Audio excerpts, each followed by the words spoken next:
Sebuah insiden dramatis terjadi di Karawang, Jawa Barat, saat sebuah mobil yang diduga digunakan komplotan pencuri ringsek usai dihantam sebuah kontainer. Kejadian ini bermula ketika polisi melakukan pengejaran terhadap mobil Avanza putih bernomor polisi B2574 KMK yang melaju ugal-ugalan di ruas tol Jakarta Cikampek pada Minggu tanggal 27 April tahun 2025. Mobil tersebut berisi 4 orang yang diduga komplotan pencuri kendaraan bermotor. Saat hendak diberhentikan oleh petugas patroli jalan raya PJR, pengemudi justru mempercepat laju kendaraannya dan melakukan berbagai manuver berbahaya.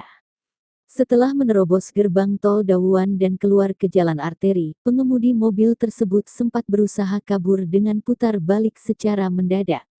Namun nahas, mobil itu justru ditabrak keras oleh sebuah truk kontainer yang melintas hingga membuat bodi kendaraan ringsek parah. Akibat kecelakaan tersebut, para penumpang di dalam mobil mengalami luka-luka dan segera dievakuasi ke rumah sakit terdekat. Dari hasil pemeriksaan di lokasi, polisi menemukan sejumlah barang bukti berupa 3 plat nomor kendaraan berbeda serta beberapa kunci letter T yang biasa digunakan untuk